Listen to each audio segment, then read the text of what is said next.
HK cc9. Here you go. What's up, YouTube? This is HK's take on the micro 9mm for the US market. Give you a look at it.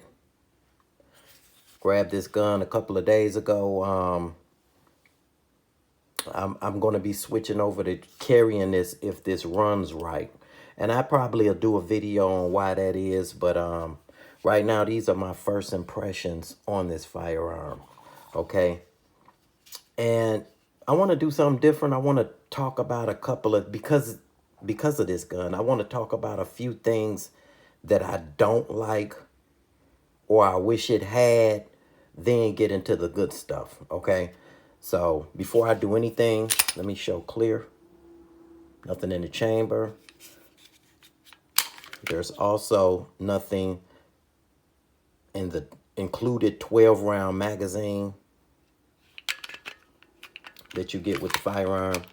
This magazine does have a little lip where you can just strip it and pull it out. And it's got some stippling on it too. It's the pinky extension, 12-round. And there's nothing in the included 10-round magazine, as you can see. And I don't know where this is coming from, but I done heard about 3 people telling me, and I seen a couple of comments on videos where if a person is doing a review on this gun and they had this sticker on here, that means that HK has sent them, loaned them out the gun to do a review, and they got to say all good things about the HK, or HK let them have this gun and they got to say all good things about the HK. I don't know anything about that. All I know is I paid for this firearm with my own cash. I'll get into pricing later. And I just left these stickers on here to let people see how they package it, you know. I probably will show you the box at the end. But whoever's saying that, they got it completely wrong.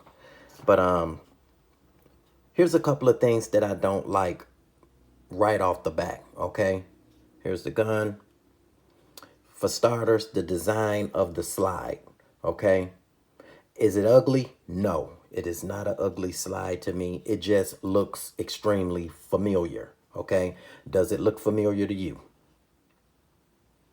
To me, it looks like a Taurus G3C.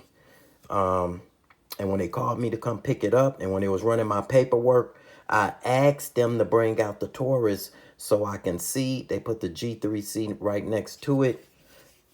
The cc9 is a lot thinner than the Taurus, but yeah, it looks a lot similar. It looks very similar to the G3C's slide. And the people that was in there, you know, they was saying the same thing. All the way down to the beveled slide at the front.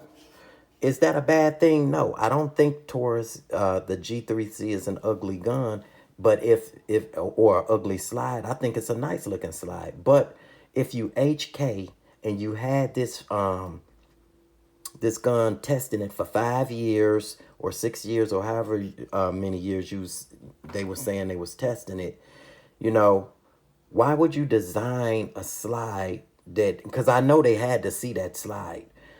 Why would you design a slide that looks like something that everybody's seen before? You know, that was weird to me. And because you HK. And then for that guy that was in the gun store talking about, oh, it's only so many ways you can design a slide for a striker fire handgun.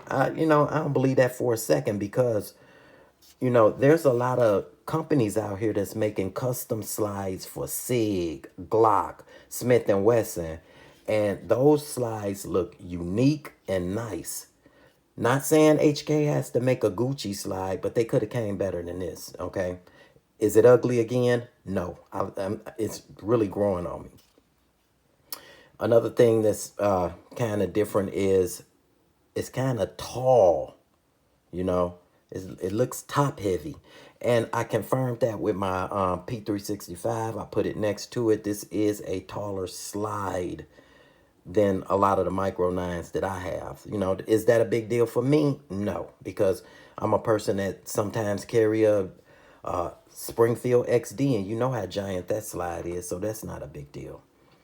One more thing, well, a couple more things. I wish that this had a beaver tail back here. Okay, now it's got a deep undercut here, so not having a beaver tail is not a problem, but I done got so used to having these little micro nines with a beaver tail. Just looking at this, it looks a little strange to me. That's just to me, that's personal preference. But I wish, even if they would have included that beaver tail similar to like Glock did, here's your back strap, put that beaver tail in the back strap, that would have been kind of cool too. I know they don't have any room here because your serial number is right there because this is a modular gun, but that's something I wish they had. And last but not least, I wish they would have put one more round in this magazine. And that may sound petty, but this magazine, this is the 12 round magazine. This magazine is the exact same size as my Hellcat P360, no, my Hellcat, my Springfield Hellcat 13 round mag. It's the same size and you got 13 rounds in there and only 12 in here. Barring this little slope right here, they the same size. Just like the Hellcat has an 11 round mag and it's flat base plate that's shorter than this one. This is only 10. So I wish they would have crammed in and found a way to get one more round in here. That's it. Other than that, I really like this firearm. Just melts in your hand. Okay, let me talk about a couple of things that I love, well, really like about the firearm. Again, I have not shot it. I'm going to be going to shoot it in a couple of days. But barring shooting it, the things that I like right now is the finish on the slide. This has that DLC coating, even though it's kind of matte looking. But it is so slick. It's a nice looking slide. I mean, nice feeling slide, the finish on it. I do like that this has the 3.32 inch barrel. This gun is the exact same size as my Smith & Wesson M&P Shield. Same size, except you get a longer barrel, which means you get a little bit more velocity. So I do like that. I do like the logo on the barrel. The sight picture. This is the first gun I ever had with a blacked out rear and a high vis front sight, tritium with a luminescent green, with that luminescent green around it. Meaning you can light this up with a flashlight and it'll glow. And it still has a tritium insert in there. So it's a dedicated night sight. But you can light that ring up and it'll glow. I've done it, so I know it works. So I do like that. Do like that it's right out of the box, cut for an RMSC red dot. So no plates needed, just your favorite red dot. Slap that on there. So that's cool. I don't know if all of them is like that. I never paid attention, but I know most of the ones that I've seen comes with a cutout for a red dot ready. So if they do make them without a red dot, then y'all will have to let me know. So that's something that I like too. Another thing, this thing is without the takedown lever. I'm trying to watch the game and do this video, but the takedown lever is other than the takedown lever, this thing is completely ambi. Here's your textured memory notch right here. And you have another one on this side. Here is your metal mag release button. You have another one on this side. Here's your slide stop. And you have another one on this side. So other than the takedown lever, this gun is completely ambi. I do like the 2-slot Picatinny rail. I like this how it slopes down like that. I know that's weird, but I just like the lower looks. The lower looks like the engineers took some clay and molded something, and they took a lot of time trying to design this because it looks nice, it feels excellent. I think they should have took some more time trying to design the slide too. But I like the way this is sloped down. I've never seen that on one of these small guns before. I like that this is a bigger trigger guard right here. So for those people that got a wearing gloves, you can get your glove in there pretty good. I do like the trigger is kind of in the center, not toward the back. So when you break, it's the trigger is not breaking all the way toward the back. I know it's nothing wrong with the trigger breaking toward the back on the other guns. It's just this is different. This reminds me similar of my SIG P365X. So I like that. Even though this is not a flat trigger. You do got a trigger blade in there, and it's serrated in there too. On that trigger shoe, it's serrated. Speaking of the trigger,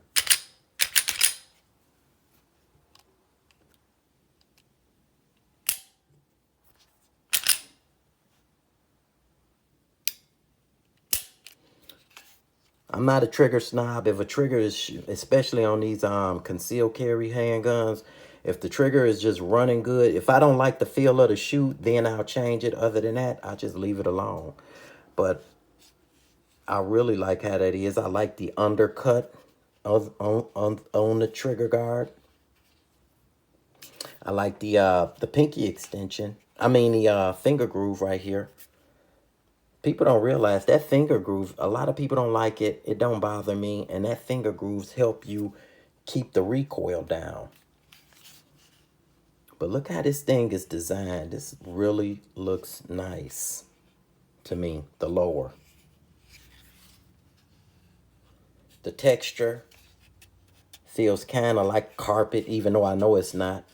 It reminds me of my Hellcat, where it's not aggressive, but when you bite down on it, it don't feel like it's going nowhere. I don't think I'm going to be putting any Talon grips or any hole grips on this at all. It do got 2 back straps. This is the standard that comes with on the gun. I guess it's the small. And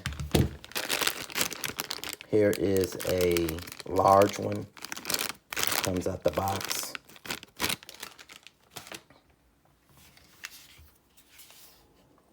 The biggest thing about this firearm is it's modular, meaning the chassis comes out and you can just plop it in another lower, and then you got yourself a different looking firearm. Okay, just like the SIG.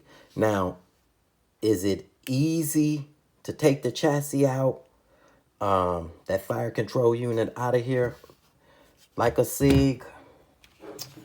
According to the instructions, no.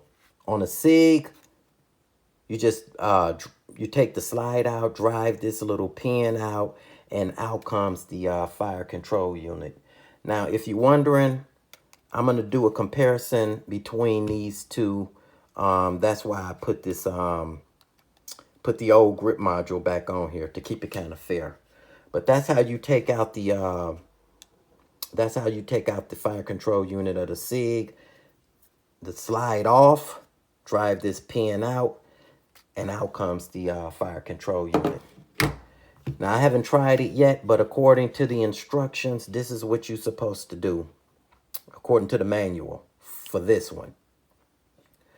Take off the slide. Take off the takedown lever. This takedown lever got to come out, so you got to kind of turn it. If this is 6 o'clock, you will go right here about 5 o'clock and pop that out. Then you have to drive this pin out. Then in the inside, it's a piece of plastic you have to take out. Then the fire control unit comes out. Sounds totally doable, but it's definitely not as easy as the SIG. Now, I got another 12-round magazine on the way, as well as a holster. I did buy a holster from when I was up there, but that thing was terrible. I immediately took it back. It printed like crazy. So I ordered one online, just a cheap one, just in case I'm going to carry it. You know what I'm saying? I got to run some rounds through it to make sure it's going to work. It's a HK. It should have no problems. I got 150 rounds over here to the side waiting to go. And I got some of this buffalo bore. I'm gonna run through it because this gun is plus P rated. So this is 147 grain outdoorsman from Buffalo Bore plus P. These are actually the rounds that let me show you how they look. Hard cast. People think this has coating over it. These are the rounds that Shoemaker killed that charging grizzly bear with a 9mm subcompact. It was a Smith & Wesson. I forgot what model it was, but he shot that thing and it went down after about 8 rounds, so it had to be a single stack. I think it was a model 3953. So I'm gonna run some of this barrel. HK is notorious for making great barrels. You know, I think this is this can handle it because it have the coating over these rounds. Now these rounds I had in my M&P Shield and I shot them, okay? And the Shield had no problem. I always clean the barrels of my guns after I shoot them anyway. But I was out hiking a couple of weeks ago, and actually we camped there too, and I took my Shield, and this is what I was carrying. So I'm gonna run this whole box through here because I got about 5 boxes of these. I'm gonna put this barrel to the test because they're notorious for making durable barrels. And I'm gonna clean it when I get home anyway. So I'm gonna do that. I got the 12 round magazine coming. I got one more 12 round magazine coming and a holster. I'm not going to go crazy buying a bunch of 12 round magazines because what I was told is HK has a 15 or a 17 round mag that's fixing to be released pretty soon. So I'm going to grab one of them. But these are my initial, this is my initial impression on this gun. This thing feels great. I will be doing a comparison with the other firearms that I have, you know, the little micro 9s. And I will be telling you why I want to switch off from my SIG too. So there it is. Peace.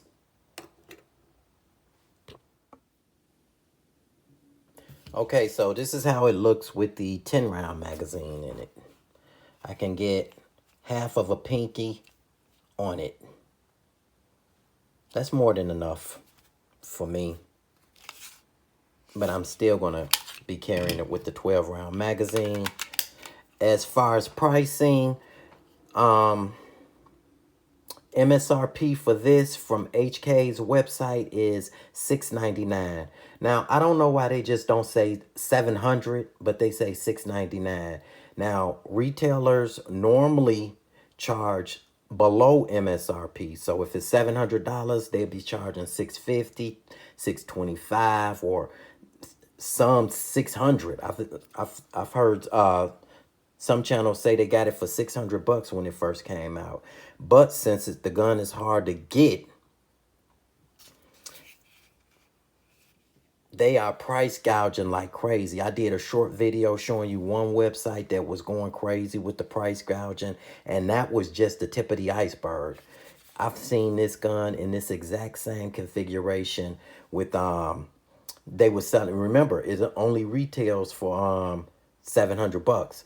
They were selling this gun the same way I got it for $1,090, $1,300, $1,500. I seen one website and they had like 3 of them with the 407K on it, and they wanted $1,800 for it. That's just ridiculous, you know. So I waited for it to go down, the prices to go down. They must start to be available because I got this one for $744. So $44 over MSRP. I don't mind paying that. You know what I'm saying? And when I got like 2 different FFLs I go to. The one I had this sent to, this was the first HKCC9 they had in there. They cannot get them. They saying Cabela's is buying them in bulk.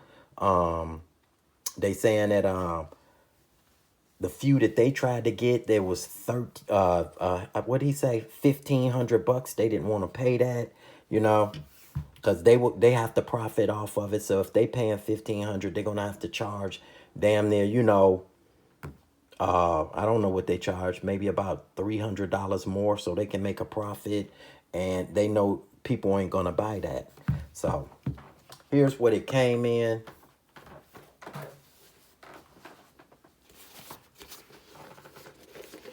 Just in case you're wondering, came in this box right here. Let me make this thing up some. Came in this box right here.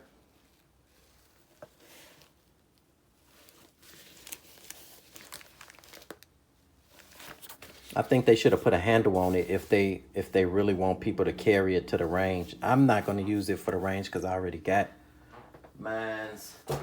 And it came in this box right here, this red box. So, there it is, HKCC9. This thing is nice.